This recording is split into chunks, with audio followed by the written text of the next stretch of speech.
Hello बच्चों, आपकी UT है 21 जून से, तो इसलिए आज हम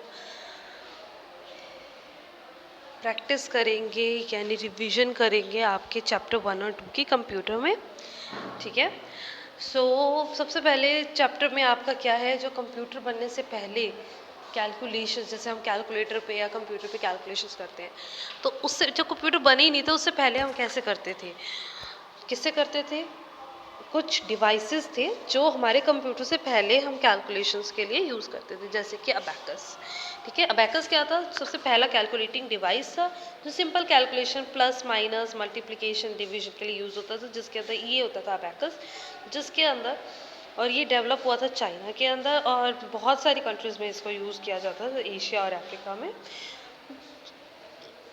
और ये किस चीज़ से बना होता है, वुडन फ्रेम से बना होता है, जिसके अंदर रॉड्स होती हैं, उन रॉड्स में बीट्स होते हैं, हर बीट्स। ठीक है। जो ये फ्रेम है दो पार्ट्स में डिवाइड होता है, एक में होता है हेवन, और ऊपर वाले को कहते हैं हेवन, नीचे वाले को कहते हैं अर्थ। ठीक है। और हेवन के अंदर कितनी बीट्स होती हैं, 2 बीट्स, और अर्थ में कितनी बीट्स होती हैं, 5 बीट्स। ये आपको याद रखना है। और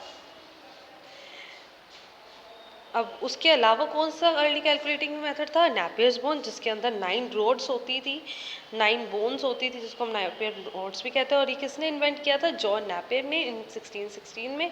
और जॉन नैपियर के नाम से ही नैपियर्स बोन्स या फिर नैपियर्स रोड रखा गया है। ये भी एडिशन, सब्सट्रैक्शन, मल्टीप्लिकेशन, डिवीजन और स्क्वायर रूट निकालने के लिए यूज़ होती थी। पैस्कलिन, पैस्कलिन किसने इन्वेंट किया था, ब्लेज पैस्कल ने, ये भी उसके नाम पे है। और ये मैकेनिकल कैलकुलेटर था, मैकेनिकल यानी कि जिसमें आप अपने फोर्स के साथ उसे यूज़ करते हो, इसके व्हील्स वगैरह को घुमा के या कैसे करके। और किसके लिए यूज़ होता है, एडिंग, सब्ट्रैक्टिंग और मल्टीप्लिकेशन के लिए। और लेबनीज कैलकुलेटर, ये भी एक मैकेनिकल डिवाइस था, मैकेनिकल कैलकुलेटर था, और ये पैस्कलिन का इम्प्रूव्ड वर्जन था। ठीक है। तो ये भी प्लस माइनस सब्ट्रैक्शन और मल्टीप्लिकेशन के लिए यूज़ होता था, और इवन स्क्वायर रूट के लिए भी यूज़ होता था। ठीक है। अब आया डिफरेंस इंजन। डिफरेंस इंजन इतना बड़ा, देखो ये इंजन है, ये भी मैकेनिकल इंजन है, ये आप कहीं पे कैरी नहीं कर सकते। ठीक है। जैसे अबैकस कैरी कर सकते हो, लेकिन ये कैरी नहीं कर सकते, और ये कॉम्प्लेक्स मैथमेटिकल कैलकुलेशंस करने के लिए यूज़ होता था। एनालिटिकल इंजन भी देखो इतना बड़ा है, जिसके अंदर आप क्या करते थे, इसके अंदर 5 यूनिट्स होती थी। जैसे हमारे कंप्यूटर में आजकल कितनी यूनिट्स होती है, main 3 units, input, processing and output. ऐसे ही इसके अंदर आपकी क्या होती थी, 5 यूनिट्स, इनपुट यानी कि जहाँ पे आप इनपुट डालते हो, अपना कमांड डालते हो, आउटपुट यानी कि जो आपको कंप्यूटर रिजल्ट देता है, एंड स्टोर, जो आपका डाटा स्टोर करना, mill and control as a modern computer की तरह होता था, लेकिन इतना बड़ा होता था। ये किसके लिए यूज़ होता था, अर्थमेटिक ऑपरेशंस के लिए, प्लस माइनस मल्टीप्लिकेशन, डिवीजन और काफ़ी सारे मैथमेटिकल कैलकुलेशंस के लिए यूज़ होता था। अब आया tabulating machine. What is tabulating machine? Tabulating machine was invented by American statistician Dr. Herman Hollerith, and it was capable of reading data, processing it and giving the desired output. ठीक है। वो data, आप उसको कोई data देते थे यानी कि इनपुट प्रोवाइड करते थे, तो वो उसको प्रोसेस करता था, रीड करता था, और उसके बाद डिजायर्ड आउटपुट देता था, जैसे एक नॉर्मल कंप्यूटर आपको देता है वैसे ही। पर ये अर्ली कैलकुलेटिंग डिवाइस है, बिफोर कंप्यूटर। पंच कार्ड्स हम इसमें यूज़ करते थे डाटा इन्फॉर्मेशन डालने के लिए और स्टोर करने के लिए, इन्फॉर्मेशन प्रोवाइड करने के लिए, पंच्ड कार्ड्स। ठीक है। अब हिस्ट्री ऑफ कंप्यूटर्स में क्या क्या, कितनी जनरेशन ऑफ कंप्यूटर्स हैं, there are 5 generation of computers. ठीक है। फर्स्ट जनरेशन ऑफ कंप्यूटर क्या है, उसमें वैक्यूम ट्यूब्स यूज़ होती थी, बहुत बड़े होते थे साइज़ में, बहुत एक्सपेंसिव थे कि हर कोई बंदा उसे खरीद नहीं सकता। जैसे हम अब लैपटॉप खरीद लेते हैं, लैपटॉप हमारे पास होता है, फ़ोन होता है, smartphone, but first generation computer इतने बड़े वैक्यूम ट्यूब्स यूज़ होते थे, इतने बड़े होते थे कि हर कोई इसको खरीद नहीं सकता था। ठीक है। अभी उसके अंदर इनपुट डाटा कैसे यूज़ होता था, जैसे हमारे अभी हमने पीछे पढ़ा पंच कार्ड, वही चीज़ यूज़ होती थी फर्स्ट जनरेशन ऑफ कंप्यूटर में, एंड पेपर टेप्स यूज़ होती थी for the input of data. ठीक है। अब ये सारे आपको एग्जाम्पल नेम दे रखे हैं, मार्क 1, एनियाक, एडसैक, एडवैक, यूनिवैक 1, ये सारे आपको दे रखे फर्स्ट जनरेशन कंप्यूटर के नेम, आपको इनके नेम याद रखने हैं बस। ठीक है।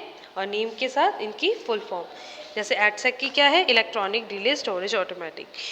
एडवैक की क्या है, electronic discrete variable automatic. And universal automatic computer 1 UNIVAC.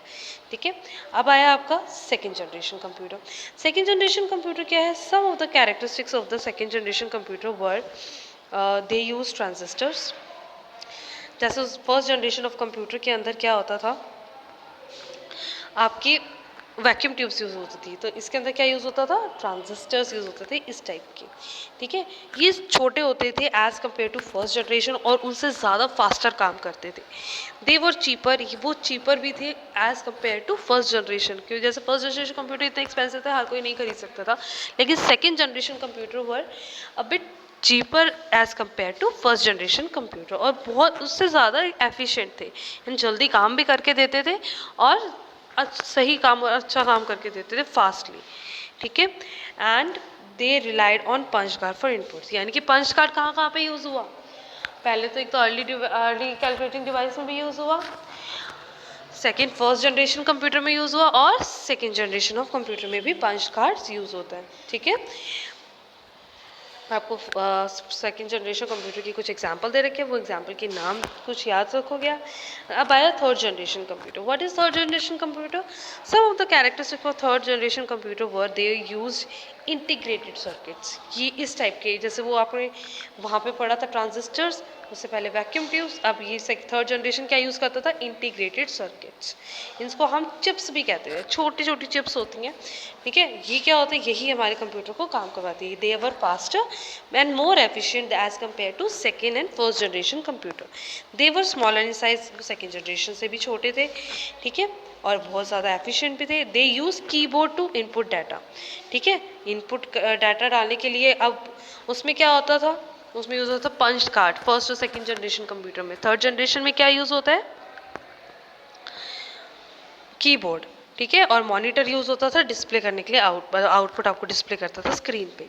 ठीक है, अब ये ऑपरेटिंग सिस्टम अलाउ करता था मैनी डिफरेंट प्रोग्राम साइमल्टेनियसली, कि काफ़ी सारे काम एक साथ साइमल्टेनियसली एक साथ काफ़ी सारे काम करता था।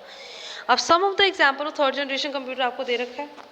ठीक है, आप इसके नाम याद रख सकते हैं। फोर्थ जनरेशन कंप्यूटर क्या होता है, जो प्रेजेंट डे कंप्यूटर होते हैं, जो हमारे पास सबके पास होते हैं, जैसे स्कूल में आपने देखे होंगे, आपके घर में भी कईयों के पास होंगे।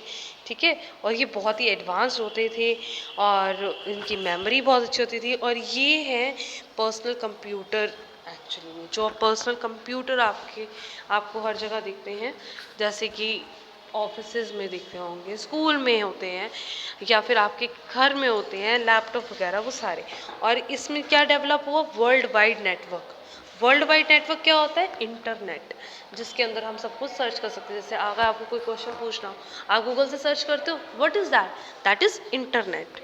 ठीक है, और ये बहुत ही पावरफुल होते हैं, और मिलियंस ऑफ इंस्ट्रक्शन, यानी कि कितनी सारी इनपुट्स, कितनी सारी कमांड एक साथ रीड करके आपको काम करके दे सकती है फ्रैक्शन ऑफ सेकेंड्स में।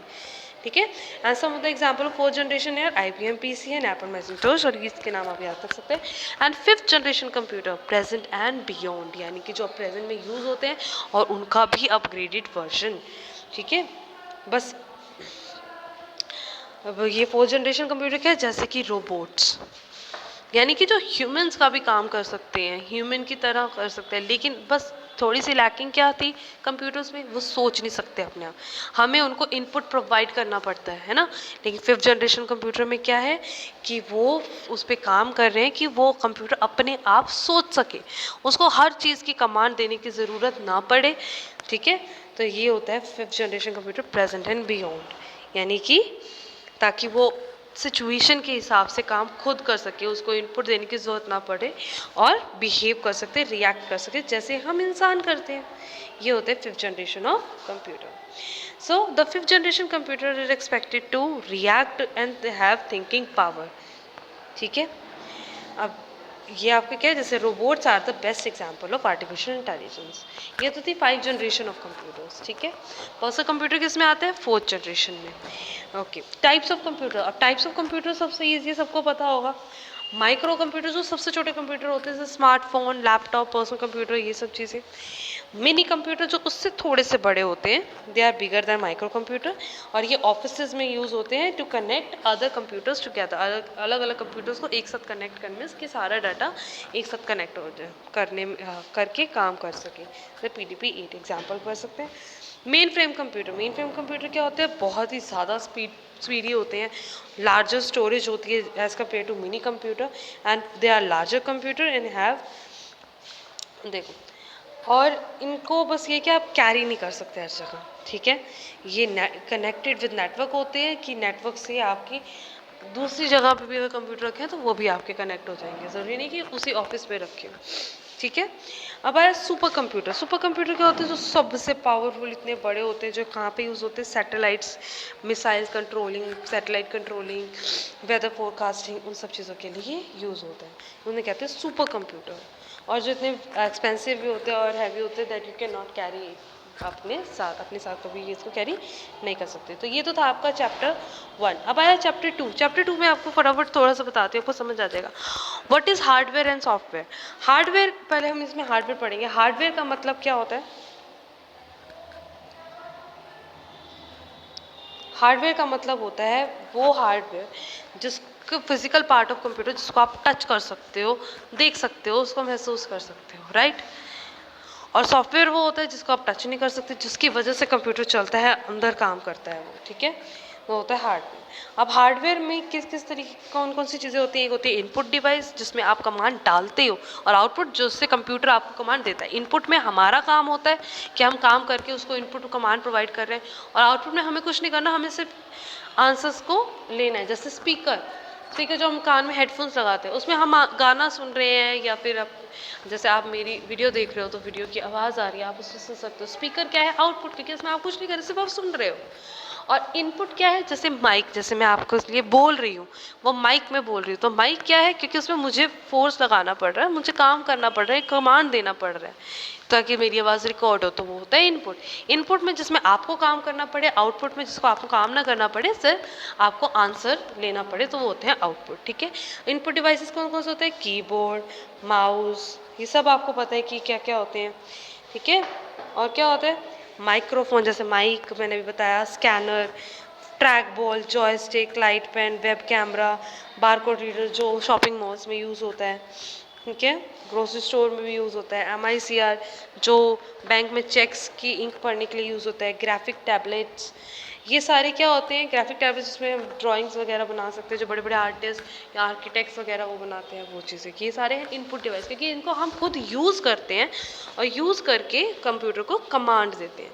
और आउटपुट डिवाइस कौन से है, मॉनिटर, जैसे डिस्प्ले स्क्रीन, ये स्क्रीन है ना TV की स्क्रीन, वो भी एक मॉनिटर है।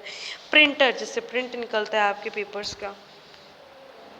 प्रिंटर दो तरीके के होते हैं, इम्पैक्ट और नॉन इम्पैक्ट प्रिंटर, जैसे कि बॉल प्रिंटर और डॉट मैट्रिक्स प्रिंटर कौन सा है, इम्पैक्ट प्रिंटर, और जो हमारे पेपर पे स्ट्राइक होके, इस तरीके से स्ट्राइक होके प्रिंट करता है। नॉन इम्पैक्ट प्रिंटर जो स्ट्राइक करे बिना नॉइज़ क्रिएट करे प्रिंट करता है, जैसे लेज़र प्रिंटर और इंकजेट प्रिंटर, ठीक है। अब स्पीकर, जैसे हेडफोन्स, स्पीकर, हेडफोन्स, ठीक है, इससे आपको आउटपुट मिलता है, यानी कि आप सिर्फ सुनते हो। और प्लॉटर भी एक प्रिंटिंग डिवाइस ही होता है, पर ये बड़ी बड़ी क्वालिटी ग्राफ्स प्रिंट करता है। और क्या होता है, प्रोजेक्टर्स क्या होते हैं कि आप अपनी प्लेन वॉल पे, या फिर प्लेन वाइट वॉल पे, या फिर एक प्लेन वाइट क्लोथ का अगर आप कर्टन लगाते हो, उस पर आप जो भी आपकी स्क्रीन पे चल रहा है आप वहाँ पे देख सकते हो, जैसे एक सिनेमा हॉल में आप मूवीज़ देखते हो, बिल्कुल वैसे। और ये सारी क्या है, क्योंकि प्रोजेक्टर में आप कुछ नहीं कर रहे, आप तो सिर्फ मूवी देख रहे हो, कंप्यूटर आपको दिखा रहा है। So what is this, output device. Okay, आज के लिए इतना ही, थैंक यू।